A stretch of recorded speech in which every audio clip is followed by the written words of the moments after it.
Hi all, ಇವತ್ತಿನ episode ಒಂದು ಪಾರಿವಾಳದ ಕತೆ. ಮಂಡೇ ವ್ಲಾಗಲ್ಲಿ ನಾನು ನಿಮ್ಗೆ ಹೇಳಿದ್ದೆ ನಮಗೆ ಪಾರಿವಾಳದ ಮರಿ ಸಿಕ್ತು ಅಂತ. ಅದು ಎಲ್ಲಿ ಸಿಕ್ತು, ಹೇಗೆ ಸಿಕ್ತು ಅಂತ ನಾನು ಇವತ್ತು ನಿಮ್ಗೆ ಹೇಳ್ತೀನಿ.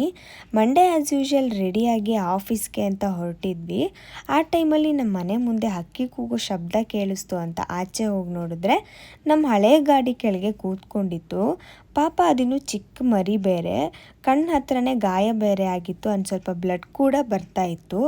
ಏನಾದರೂ ತಿನ್ನುತ್ತೇನೋ ಅಂತ ಹೇಳಿ ನನ್ನ ಹಸ್ಬೆಂಡ್ ಅದಕ್ಕೆ ಅಕ್ಕಿ ತಂದು ಹಾಕಿದ್ರು. ಅದು ಚಿಕ್ಕ ಮರಿ ಅಲ್ವಾ, ಸೊ ತಿನ್ನಕ್ಕೆ ಬಂದಿಲ್ಲ. ಸರಿ ಇನ್ನೇನು ಮಾಡೋದು, ಮನೆಗಾದರೂ ಕರ್ಕೊಂಡು ಹೋಗೋಣ ಅಂತ ಹಿಡಿಯೋಕ್ಕಂತ ಹೋದ್ವಿ. ಪಾಪ ಅದಕ್ಕೆ ಭಯ ಆಗಿ ನಮ್ಗೆ ಕಚ್ಚಕ್ಕೆ ಬರ್ತಾಯಿತ್ತು. ನಾವಿಬ್ಬರು ಏನು ಟ್ರೈ ಮಾಡಿದ್ರು ಅದನ್ನು ಹಿಡಿಯೋಕ್ಕಾಗಿಲ್ಲ. ಸೊ ಆಮೇಲೆ ನೆಕ್ಸ್ಟ್ ಒಂದು ಬಟ್ಟೆ ತೊಗೊಬಂದು ಅದಕ್ಕೆ ಅದ್ರ ಮೇಲೆ ಹಾಕಿ ಆಮೇಲೆ ನಾವು ಅದನ್ನು ಹಿಡ್ಕೊಂಡ್ವಿ. ನಾನು ಇದನ್ನು ಒಂದು ರೀಲ್ಸಲ್ಲಿ ನೋಡಿದ್ದೆ. ಸೊ ರೀಲ್ಸ್ ನೋಡಿ ಯೂಸ್ ಆಯಿತು ಅಂತ ಒಂದು ಸ್ಯಾಟಿಸ್ಫ್ಯಾಕ್ಷನ್ ಇತ್ತು. ಅದನ್ನು ಹಿಡ್ಕೊಬಂದು ನೋಡಿದ್ರೆ ಕಾಗೆಗಳೆಲ್ಲ ಕಚ್ಚಿ ಅದ್ರ ಕಣ್ಣ ಗಾಯಗಳಾಗ್ಬಿಟ್ಟಿತ್ತು.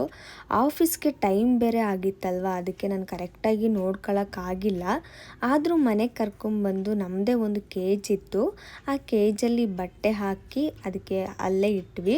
ಆಮೇಲೆ ಅದ್ರ ಕಣ್ಣಿಗೆ ಸ್ವಲ್ಪ ಅರಿಶಿಣನಾದರೂ ಹಚ್ಚೋಣ ಅರ್ಜೆಂಟ್ಗೆ ಅಂತ ಹೇಳಿ ಸ್ವಲ್ಪ ಅರಿಶಿಣ ಹಚ್ಚಿದ್ವಿ. ಆಮೇಲೆ ನನ್ನ ಹಸ್ಬೆಂಡ್ ಅದಕ್ಕೆ ಸಿರಿಂಜಲ್ಲಿ ಸ್ವಲ್ಪ ನೀರು ಕುಡಿಸಿದ್ರು. ನೆಕ್ಸ್ಟ್ ಇದನ್ನು ಹೇಗೆ ನೋಡ್ಕೋಬೇಕು ಅಂತ ನಮ್ಗೆ ಯಾವುದೇ ಥರದ ಐಡಿಯಾ ಇಲ್ಲ.